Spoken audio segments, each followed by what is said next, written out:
Bismillahirrahmanirrahim. Assalamualaikum warahmatullahi wabarakatuh. Innal hamdalillah nahmaduhu wa nasta'inuhu wa nastaghfiruh wa natubu ilaih wa na'udzu billahi min syururi anfusina wa min sayyiati a'malina. May yahdihillahu fala mudhillalah wa may yudlil fala hadiyalah. Asyhadu an la ilaha illallah wahdahu la syarikalah wa asyhadu anna Muhammadan abduhu wa rasuluh wa la nabiyya ba'dah. Allahumma fassalli wa sallim ala hadzal nabiyil karim wa ala alihi wa ashabihi ajma'in.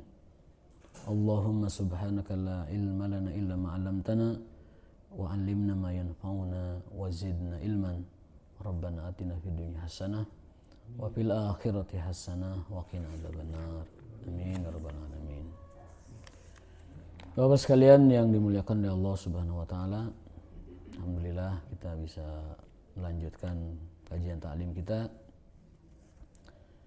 Dan sekarang kita sudah ada di bulan Sya'ban ya.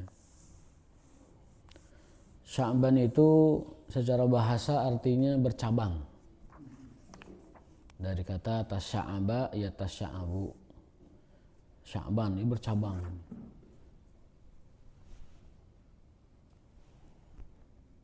Apa maksudnya? Maksudnya adalah di bulan Sya'ban itu kebaikan itu bercabang, banyak sekali. Banyak sekali kebaikan yang dihimbau, dianjurkan untuk dikerjakan di bulan Sya'ban. Dan yang paling banyak Rasulullah SAW lakukan di bulan Sya'ban itu berpuasa. Dalam sebuah riwayat sebutkan Nabi SAW tidak banyak berpuasa di selain bulan Ramadan kecuali di bulan Sya'ban. Di bulan Sya'ban. Jadi dianjurkan banyak berpuasa. Yang kedua adalah memperbanyak zikrullah. Memperbanyak zikir kepada Allah Subhanahu wa taala. Dan yang ketiga adalah qiraatul Quran, memperbanyak tilawah Al-Quran. Namun tentang berpuasa ini ada larangan. Kata beliau, idzan tasafa Sya'ban fala tasumu. Tapi kalau Sya'ban sudah ke tengah, janganlah kalian berpuasa. Jadi kalau sudah nisfu Sya'ban ke akhir, itu Nabi melarang kita berpuasa. Puasa yang mutlak. Tapi kalau puasa yang ada sebabnya diperbolehkan. Biasa Senin Kamis lanjutkan, tidak masalah. Biasa saum Daud lanjutkan. Biasa atau sedang mengqadha lanjutkan. Itu tidak ada larangan. Tapi kalau puasa mutlak, puasa di bulan Sya'ban, puasa Sya'ban itu kalau sudah ke tengah, itu kata Nabi, fala tasumu. Jangan berpuasa setelah bulan Sya'ban di pertengahan. Dikuatkan oleh hadis Nabi yang lain, la tuqaddimu siyama Ramadan biyaumin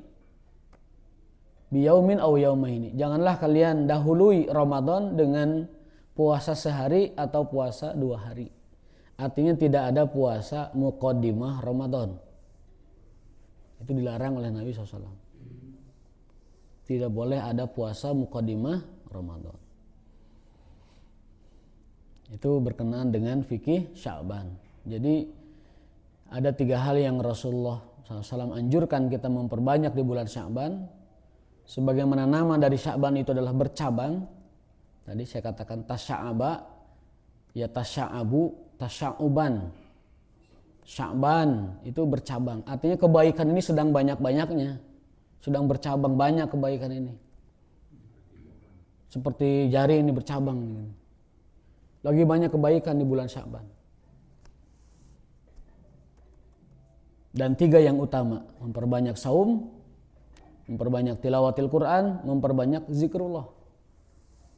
Maka dikurangi porsi HP-nya di bulan Sya'ban. dikurangi porsi HP-nya di bulan Sya'ban, diperbanyak tilawah, zikrullah dan saum. Kalau saum nggak kuat ya zikrullah nggak kuat ya tilawah yang paling standar mudah. Dan Nabi SAW puasanya selain Ramadan yang banyak tuh di Sya'ban ya tadi. Jadi Rasulullah SAW tidak banyak berpuasa di luar Ramadan kecuali di bulan Sya'ban. Sangat dianjurkan puasa diperbanyak di bulan Sya'ban.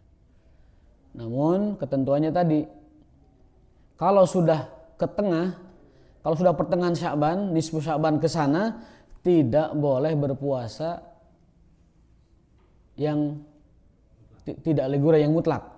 Dalam hadis, idzan tasofa Sya'ban fala tasumu. Kalau Sya'ban sudah di pertengahan, jangan berpuasa. Jangan berpuasa. Kecuali yang punya jadwal, yang punya rutin ya. Senin Kamis lanjut walaupun sudah nisfu Sya'ban. Daud lanjut. Hutang qadha lanjut gitu. Tapi kalau puasa mutlak, puasa Sya'ban itu tidak dianjurkan. Bahkan Nabi menyebutnya fala tasumu, larangan. Jangan berpuasa di pertengahan Sya'ban ke akhir. Itu berkenaan dengan kita sedang di bulan Sya'ban sekarang, konteksnya di bulan Sya'ban, jadi mesti mengerti apa itu fikih di bulan Sya'ban. Dan jangan tadi ya saya ulangi la tuqaddimu Ramadan bi yaumin aw yaumaini. Jangan kalian dahului muqaddimahi Ramadan atau nyebut persiapan latihan saum Ramadan sehari 2 hari sebelumnya, nggak boleh. Nggak ada ya. Latihan dulu lah ngalalanya gitu sebelum Ramadan, nggak boleh. Bahkan ada larangan, la tuqaddimu, jangan kalian muqaddimahi, dahului Ramadan bi yaumin au yaumaini, dengan puasa sehari atau 2 hari atau 3 hari atau 4 hari atau 5 hari sebelumnya. Maka kalau sudah Sya'ban di pertengahan, nisfu Sya'ban, itu jangan ada lagi yang berpuasa mutlak kecuali yang ada sebab. Karena masih banyak yang memahami keliru, katanya kalau sudah nisfu Sya'ban itu nggak boleh ada yang puasa lagi. Nah itu nggak bolehnya yang apa? Nggak boleh itu yang mutlak. Kalau yang ada sebab boleh. Yang ada sebabnya, sebelumnya biasa saum Kamis, Senin terus, ya. Atau yang qadha apalagi. Bahkan para istri Nabi mengqadha saumnya itu di bulan Sya'ban, yang Ramadan kemarin itu mengqadhanya di bulan Sya'ban. Tapi dengan tujuan apa tuh melatih gitu. Nggak bisa. Nah, maksudnya mengqadha. Sekalian untuk melatih. Kalau qadha itu harus fokus niatnya qadha. Niatnya puasa qadha. Jadi puasa wajib itu tidak boleh bercabang. Yang boleh double niat itu ibadah sunnah. Yang boleh double itu ibadah sunnah. Contohnya tahiyat dengan qobliyah itu bisa didobel niatnya sekalian. Contoh lagi misalkan akikah dengan kurban boleh didobel karena dua-duanya sunnah. Jadi kata Imam Syafi'i ibadah sunnah itu niatnya boleh didobel. Boleh didobel. Kurban dengan akikah bisa didobel? Boleh, bisa didobel. Kalau misalkan dulu waktu kecil belum akikah, belum diakekahin sama orang tua karena dulu kode sulit. Sekarang kita ada rezeki mau kurban, tapi ingat belum akikah. Nah, double itu kan memberatkan. Udah diniatin bareng aja. Ini kurban sekaligus akikah. Tapi hukumnya tunduk kepada hukum kurban. Karena sedang ibadah kurban gitu. Dan sebenarnya kalau wajib-wajiban itu ketat-ketatan sebenarnya lebih ketat perintah akikah daripada kurban. Dalam sebuah hadis sebutkan bahwa kullu waladin marhunun bi aqiqatihi. Setiap anak lahir itu tersandra, tergadai oleh akikahnya. Artinya kalau belum diakikahin itu belum ditebus dari Allah Ta'ala.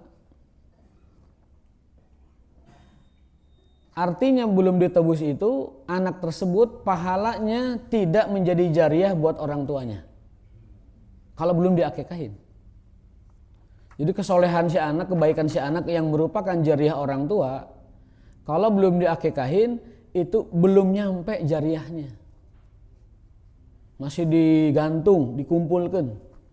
Nanti kalau sudah ditebus oleh akikah, baru itu jariah berjalan. Jadi kan rugi. Kita harusnya dapat jariah dari anak kita, nggak diakikahin, jariahnya ngegantung. Itu penjelasan hadis dari Imam Ahmad radhiyallahu taala anhu. Maka para ulama sepakat untuk akikah orang boleh punjam pinjam.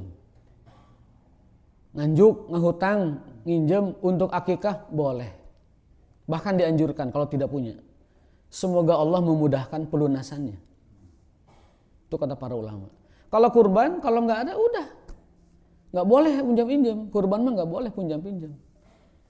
Aduh, misalkan saya mau kurban nih tapi nggak ada, kurang uangnya, nginjem lah, nggak bisa kurban. Bukan nggak bisa, nggak dianjurkan. Atau tahun ini saya ngaharepan anak kuliah, anak biayaun atau mayunan butuh, nggak usah kurban. Tidak ada anjuran kurban itu meminjam. Tapi kalau akikah,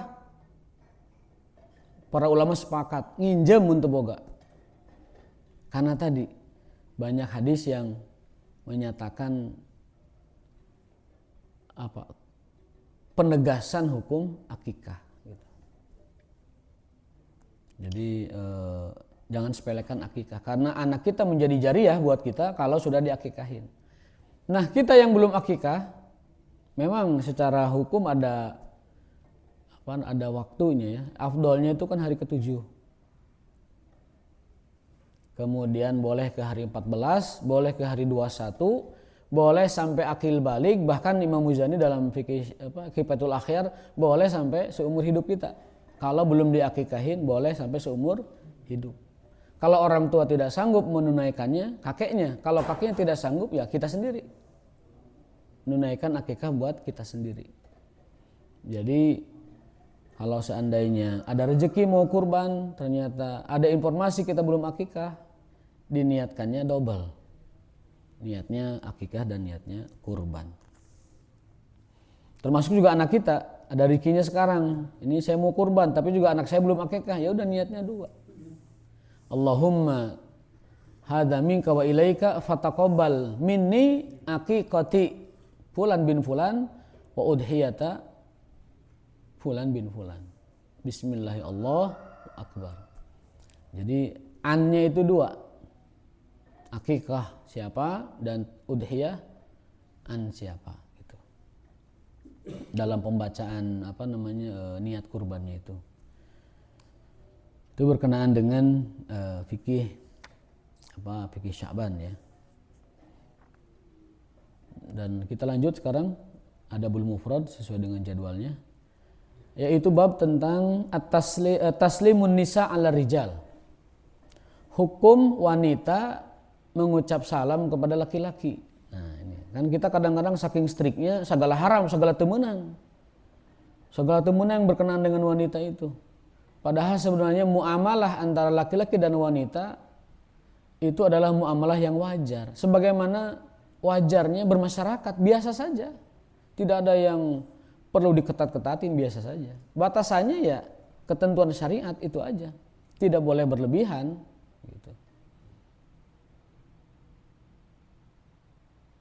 Seperti misalkan dalam transaksi jual beli, itu kan laki-laki wanita biasa bermuamalah, kan begitu. Kenapa di luar jual beli kita memperketat berlebihan, kan begitu. Jadi muamalah atau interaksi laki-laki perempuan itu sama dengan muamalah ketika orang berjual beli. Sesuai hajat, sesuai dengan kebutuhan. Jika ada kebutuhan ya bermuamalah biasa, jika tidak ada kebutuhan ya dibatasi. Tapi kadang kita berlebihan, segala tentang mereka itu dijauhkan jaraknya, padahal tidak mesti begitu. Tentang wanita. Jadi standar interaksi mereka itu sebagaimana standar mereka berjual beli di warung, di pasar, begitu. termasuk mengucapkan salam. Saya akan bacakan hadisnya. Haddatsana Musa, kemarin sudah hadis Ummu Hani sudah ya disebutkan bahwa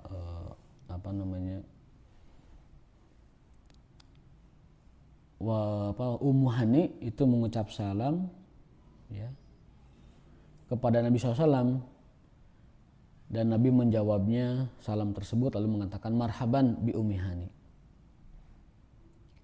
Lalu dalam riwayat lain haddatsan Mubarak qala sami'tul Hasan yaqulu, Imam Hasan bin Ali radhiyallahu anhu yaqul kunnan nisa'u yusallimna 'ala rijal. Di zaman kami kunna terbiasa an-nisa'u para wanita yusallimna mengucap salam 'ala rijal kepada para laki-laki. Jadi kalau misalkan ada seorang ibu-ibu atau mungkin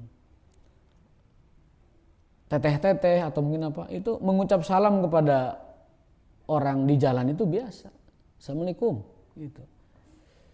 Nah, kita mah kan enggak ada. Kadang kalau godul basor itu wajib hukumnya. Menahan pandangan itu wajib hukumnya, tapi bersalam itu tidak dilarang. Tidak dilarang. Ya. Dan godul basor itu bukan tungkul tapi menahan. Kalau tungkul kejedot tangkal listrik nanti. Sudah. Atau ada susukan. Dikusuk palid kan. Nah, godul basor itu adalah apa? Menahan pandangan. Godun itu menahan. Jadi tidak melihat lagi gitu. Itu namanya godul basar. Kata Nabi, la tutbi'in nadrah an-nadrah. Janganlah kalian meneruskan pandangan dengan pandangan berikutnya. Fa innalakal ula. Pandangan pertama itu laka, rezeki itu mah. Walaysat lakasaniyah. Nah, baru ke pandangan berikutnya 2 3. Nah itu laisa alaika, itu bukan milikmu, bukan rezekimu. Dosa. Pandangan pertama itu rezeki, pandangan kedua dan seterusnya itu dosa. Maka yang dimaksud godul basor itu adalah terlihat tapi tidak diteruskan, gitu. Menahan. Gitu. Bukan nunduk dalam arti kata nunduk melihat aspal terus kemudian langkah ke depan tidak dilihat. Yang mau berjalan orang harus melihat ke depan. Kalau enggak ya nanti tadi bisa tikusruk atau tikunclung bahkan. Nah, disebutkan dalam riwayat ini bahwasanya kunna para wanita an-nisa yusallimna mengucap salam ala rijal kepada kaum laki-laki. Hadis ini riwayat Baihaqi dalam Syu'ab dan dihasankan sanadnya oleh Imam Syekh Albani dalam kitab Sahih Adab al-Mufrad. Jadi terlalu strict juga tidak dianjurkan, terlalu longgar juga tidak dianjurkan. Sewajarnya sebatas hajat atau kebutuhan gitu. Sebatas kebutuhan. Nah, sekarang bab sebaliknya, taslimu 'alan nisa. Sekarang mengucap salam kepada wanita. Nah, kalau tadi taslimun nisa 'ala rijal, sekarang taslimu rijal 'ala nisa. Itu ya. Karena ini Kitab Adabul Mufrad ini memang mengatur adab sehari-hari berdasarkan hadis-hadis sahih dari Nabi SAW. Jadi babnya ini bab, kalau adab itu kan babnya kan bab etik ya, bab apa, bukan halal haram, tetapi dia bab keluhuran, bab etik, bab adab. An Syahrin qala sami'tu Asma'a, aku mendengar Asma. Asma itu binti Abi Bakar ya. Anna Nabiy sallallahu alaihi wasallam marra fil masjidi wa usbatun minan nisa'i qu'udun. Nabi alaihi salatu wasallam berjalan di depan masjid. Fil masjid, bahkan di masjid. Usbatun minan nisa'i qu'ud, dan sekelompok wanita sedang duduk-duduk.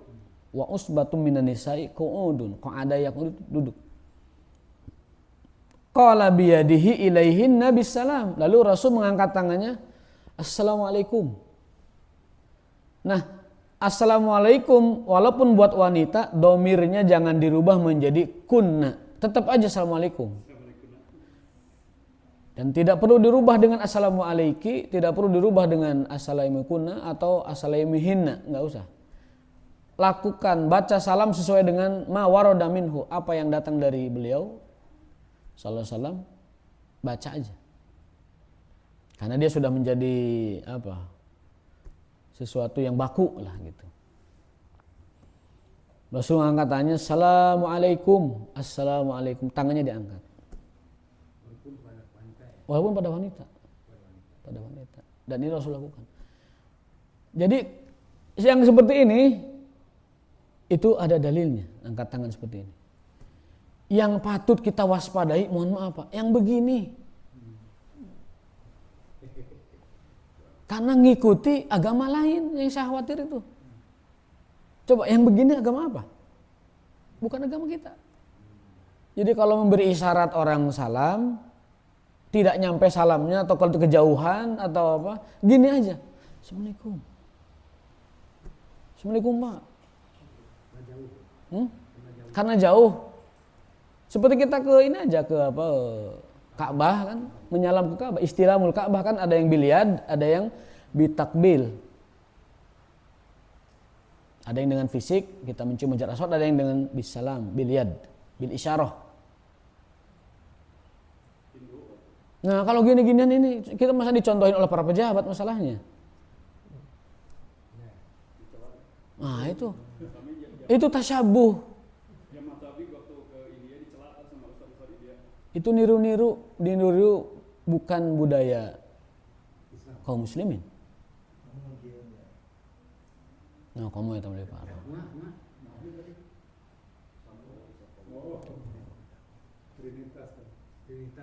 Kadang udah gini apa namanya diangkat ke atas salam udah gini ya kan di TV kita lihat. Nah itu orang Eropa aja biasa aja, lebih elegan orang Eropa menurut saya.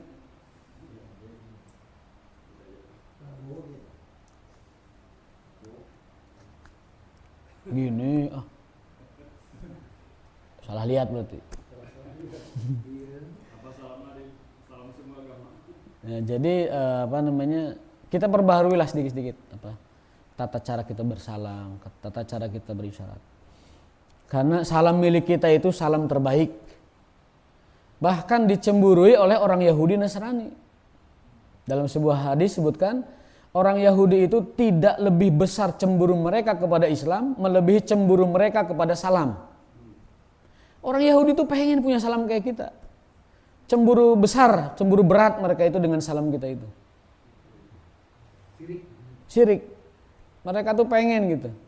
Tapi nggak punya, cuma salam aja. Kita yang sudah sempurna dan bagus, salam ahlil jannah, salamullah alal malaika, salamul malaika ala adam, salamul adam ala malaika, salamu ahlil jannah. Dalam hadis kan begitu keterangannya. Tahiyatil islamil khalidah, ini salam abadi umat Islam sampai hari kiamat. Bahkan sampai ke surga ini salam dipakai. Loh kitanya kok malah nyari-nyari salam yang lain. Bahkan lima-limanya disebut salam. Di absen. MUI sudah mengharamkan. Tapi masih saja latah oleh pejabat dicontohin. Padahal MUI sudah haramkan itu. Salam lintas agama itu haram. Sudah ada fatwanya. Nah itu masalahnya. Padahal dulu-dulu enggak. Baru beberapa tahun belakangan aja. Dulu enggak. Yang presiden-presiden kita sebelumnya enggak ada yang begitu. Sebelumnya enggak ada. Termasuk apa namanya? Bung Karno, Pak Harto enggak kan? Pak SBY juga enggak. Ya kesini-sinilah. Nah itu jangan dicontoh yang begitu. Ya, jangan dicontoh. Yang baik kita contoh, doakan. Kalau yang buruk ya dinasehati.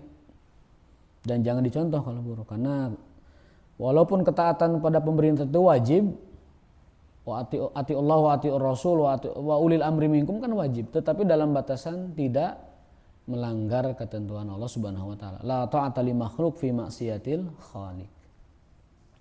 Kita lanjutkan. Qalat ihdahunna na'udzubillah ya Nabi Allah. Sebenarnya iyyakunna wa kufranal mun'imin. Nah, setelah Nabi mengucap salam kepada para wanita dengan mengisyaratkan tangan dan mengucap salam, assalamualaikum, Nabi memberi nasihat kepada wanita. Iyyakunna wa kufranal mun'imin. Dalam bahasa lain, iyyakum wa kufranal mun'amin. Nabi berpesan kepada para wanita, hei para wanita, ingat baik-baik, jangan kalian kufur nikmat sama para suami. Jangan kalian kufur nikmat pada mun'amin. Mun'amin itu dari kata an'ama. Isim maf'ulnya mun'am. Jamaknya mun'amin. Orang yang dikaruniai nikmat oleh Allah. Yang rizkinya nanti diberi kepada kalian. Berarti para suami. Hai para wanita, jangan kalian kufur nikmat sama suami. Sampai beberapa kali itu. Iyakunna wa kufranal mun'amin. Iyakunna wa kufranal mun'amin. Sampai dua kali Nabi menyebut, hai para wanita, waspadalah, hati-hati, jangan kalian kufur nikmat sama suami. Karena kufur nikmat para istri kepada suami itu ternyata menjadi sebab kenapa para wanita paling banyak menjadi penghuni neraka. Dalam hadis sahih riwayat Bukhari disebutkan bahwa Nabi SAW pernah diperlihatkan neraka. Fa'idha aksaru ahliha an-nisa. Ternyata kebanyakan penghuninya para wanita. Ayakfurnal ashir. Para sahabat bertanya, ya Rasulullah, apakah mereka itu kufur sama Allah? La, tidak. Mereka taat sama Allah. Mereka solehah sama Allah, solehah. Mereka baik sama Allah, mereka taat sama Allah, mereka banyak ibadah sama Allah. Walakin yakfurnal ashir, tapi mereka kufur nikmat sama suaminya. Tuh, wanita bisa begitu, soleha tapi kasalaki kufur nikmat. Apa definisi kufur nikmat? Ada penjelasannya. Suara mereka lebih tinggi dari orang tuanya. Kawasan laki itu kan yang boleh memarahi suami itu kan orang tuanya, ibu, bapaknya boleh. Kalau istri nggak boleh. Nah, ini ada istri yang suaranya lebih kenceng dari orang tua si akangnya itu, si suaminya itu. Juga disebutkan nih. Bala inna ihdakuna tatulu aimatuha, tuh kan. Wanita itu lebih kencang suaranya dari orang tua pada ke suaminya.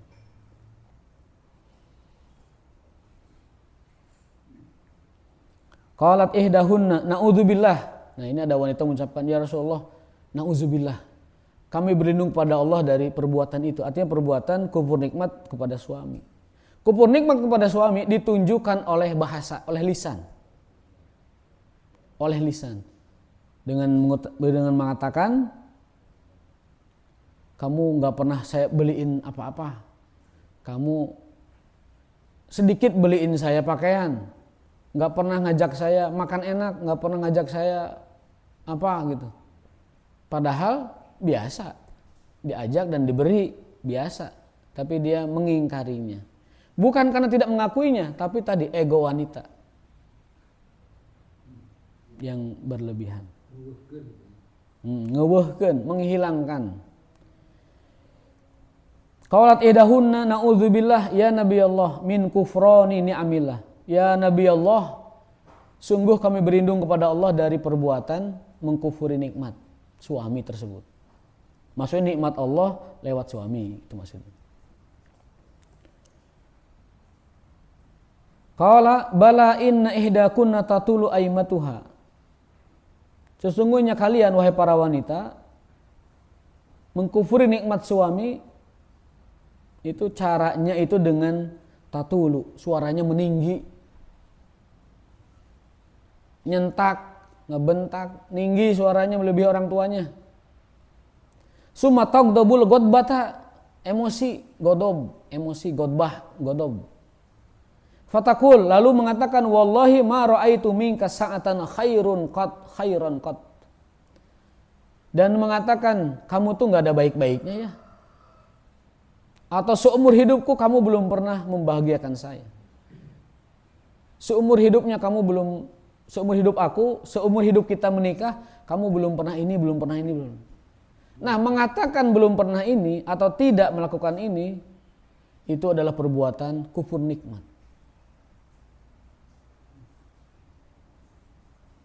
Dan bahayanya itu nanclep dalam karakter wanita. Apa nanclep itu? Built-in. Itu built-in karakter wanita, kufur nikmat itu. Dalam Sahih Bukhari juga disebutkan, andaikan mereka kau perlakukan baik seumur hidup kamu, perlakukan baik mereka.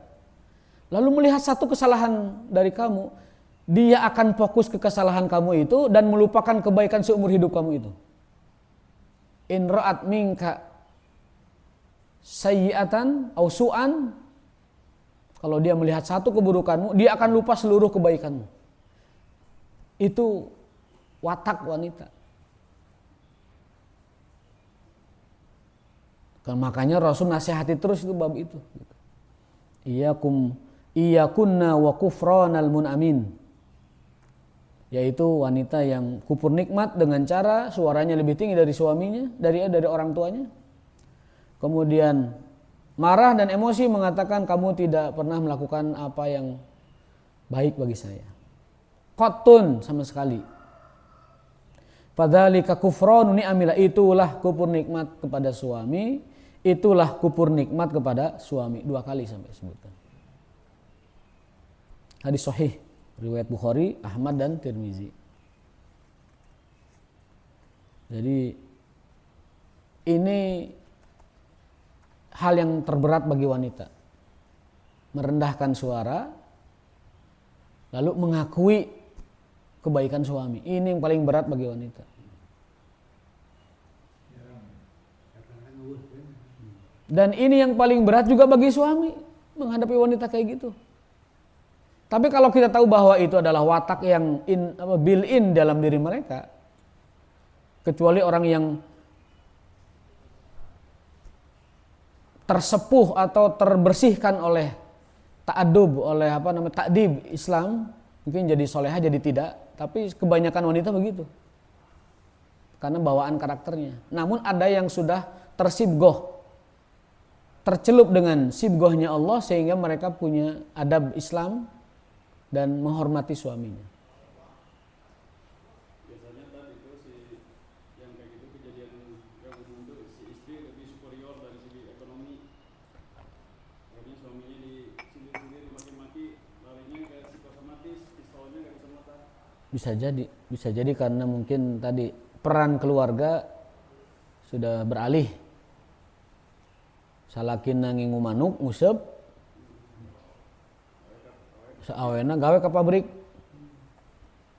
balik jam 4, ngangkat jam 7, balik jam 4, sudah capek, sudah lelah, energi habis, stres kan, orang namanya kerja sore pasti stres, akhirnya banyak percekcokan,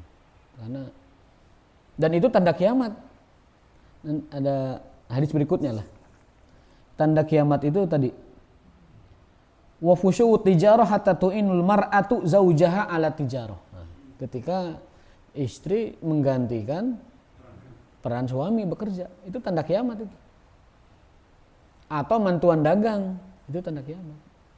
Yang harusnya itu duduk manis di rumah, fokus mendidik anak-anak dan melayani suami, nah ini perannya bergeser.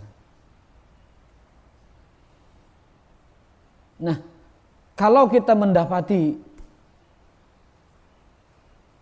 karakter wanita yang belum teradab, belum ditakdib oleh adab Islam, karena kita tahu itu adalah built-in, inherent dalam watak wanita, Nah, solusinya yang kemarin tuh, wasta'inu bisabri wassalah. Bagusin aja sholat kita, hadapi itu dengan kesabaran, selebihnya serahkan sama Allah. Itu bagi suami. Ya, Bagi suami. bagi suami. Serahkan sama Allah. Menghadapi Wasta'inu bisabri wassalah. Cari solusimu dalam berbagai hal. Cari solusi kehidupanmu berbagai macam perkara, masalah. Bisabri wassalah, dengan sabar dan sholat. Kalau nggak sabar berantakan. Seminggu nikah berantakan Pak kalau nggak sabar. Waduh. Tapi kalau disabarin terjaga. Sabar. Maka wasta'inu bisabri wassalah itu nerap dalam berbagai urusan, termasuk rumah tangga. Minta tolonglah sama Allah dengan sabar dan sholat. Sholat doang nggak sabar nggak cukup. Ya, memperbaiki hubungan dengan Allah dengan sabar, dengan sholat saja nggak cukup, harus ada sabar. Makanya bisabri wassalah. Bahkan sabar duluan disebutkan sama Allah. Bahkan sabar duluan, bisabri wassalah, sabar duluan. Dan yang keduanya adalah dengan sholat, ibadah dengan sholat.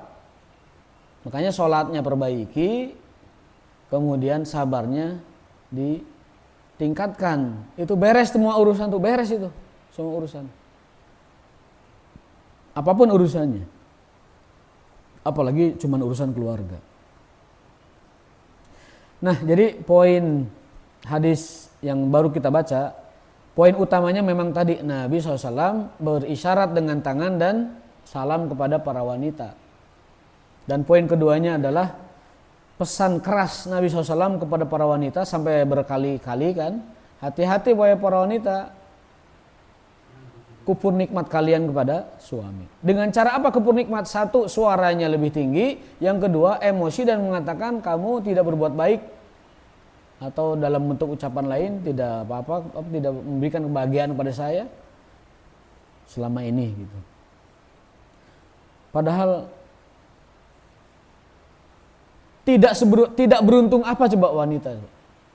Laki-laki dikasih makan sama ibunya, disekolahin sama ibunya, dididik sama ibunya, disusui sama ibunya, dilahirkan, dikandung oleh ibunya. Nah udah jadi, gaji dikasahkan gaji. Dikeibukan atau dikeistrikan? Ke istri. Kurang beruntung apa coba istri? Laki-laki dari mulai kandungan sampai bekerja, itu ibunya yang ngasih biaya. Ya maksudnya ibunya orang tuanya. Sudah berhasil, itu gaji dikasih sama istrinya. Kurang beruntung apa coba wanita?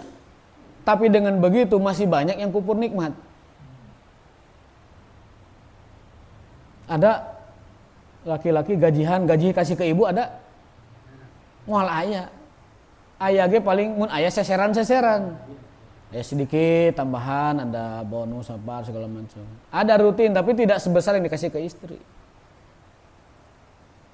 Baik sudah ngaruntui anak-anaknya walaupun belum, gaji itu ke istri kasih. Padahal yang membiayai, menghidupkan segala macam ibu kita gitu. Nah, harusnya dengan begitu para istri itu lebih sadar bahwa itu adalah karunia Allah yang dititipkan kepada suaminya. Dan mestinya mah kalau nggak ada dia, ke ibunya dikasihkannya kan. Tapi karena ada dia, dikasihkan ke dia. Coba. Kurang apa keikhlasan suami? Kurang apa kebaikan ibu dari suami itu atau orang tua suami itu kepada si wanita itu? Itu teh harusnya jadi renungan. Waduh, saya sudah banyak dapat karunia dari Allah. Fadlu minallah itu besar sekali bagi saya. Tetapi kebanyakan wanita itu kufur nikmat. Nah, sebentar lagi nih kita akan dipusingkan dengan Lebaran ya, baju baru dan THR. Nah, ini saya punya usul. Kalau mau ngasih THR, baju baru sama istri keluarga, sekarang Pak, ini waktunya. Jangan sampai Ramadan kita rusak gara-gara sibuk nyari baju. Ini ada sebulan nih. Ini sudah masuk Ramadan, itu kan Ramadan luar biasa. Yang wajib dikalikan 70 pahalanya, yang sunnah dihitung wajib pahalanya. Kita malah sibuk dengan hal-hal yang remeh-temeh yang tidak ada manfaatnya. Jadi jangan sibukkan Ramadan, jangan begal Ramadan dengan aktivitas keduniaan. Nanti tuh banyak begal-begal Ramadan itu. Yang paling nomor satu tuh HP. HP itu begal Ramadan itu. Boleh kalau untuk tilawah, dengar ceramah, dengar kajian, tausiah, atau sekedar informasi. Tapi kalau yang tidak bermanfaat, tidak berguna, apalagi yang maksiat, itu Ramadan jangan dirusak pahalanya, dihilangkan pahalanya dengan hal itu. Nah, itu dikurangi itu. Ya. Jadi monyet mabuknya dikurangi. Ya. Dengan yang lain lah. Sesekali boleh lah, tapi jangan porsinya dikurangi. Jadi jangan biarkan begal Ramadan merampas pahala dan fadilah Ramadan kita. Yang kedua, begal Ramadan itu sibuk bebelanjaan, ngumpul kenjeng lebaran. Siapa wae lebaran mah? Bahkan kata Nabi, laisal id liman labisal jadid. Nah, itu kaidah tuh, hadis tuh. Laisal id, bukanlah id itu, lebaran itu, liman labisal jadid, untuk yang berpakaian baru. Laisal idu liman labisal jadid. Bukan lebaran itu bagi yang punya baju baru. Lakinnal id liman ta'atuhu tazid. Lebaran itu untuk orang yang ketaatannya tazid, bertambah. Kata Nabi SAW, lebaran bukan milik orang punya baju baru, tapi lebaran milik dan untuk orang yang ketaatannya bertambah.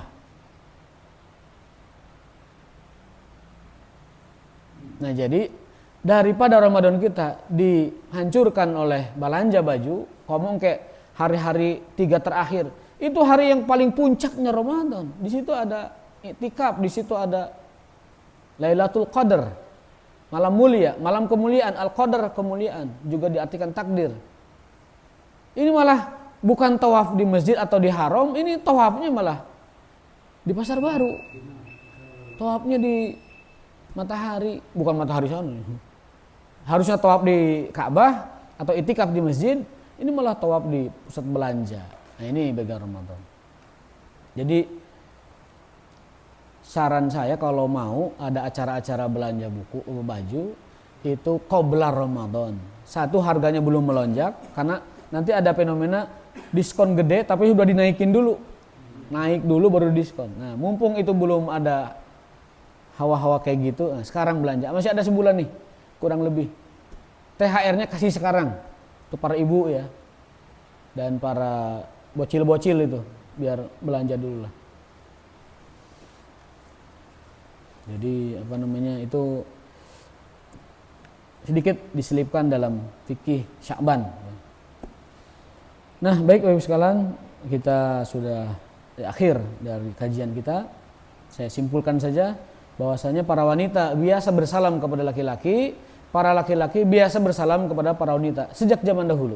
Dan yang kedua adalah pesan Nabi kepada para wanita untuk lebih sopan, hormat dan syukur nikmat Allah yang lewat kepada suami. Artinya bersyukur kepada Allah dengan cara berterima kasih kepada para suami. Aku qouli hadza wa astaghfirullah li wa lakum hadanallahu ikum ajmain wa barakallahu fikum. Subhanakallahumma bihamdika asyhadu an la ilaha illa anta astaghfiruka wa atubu ilaik. Assalamualaikum warahmatullahi wabarakatuh.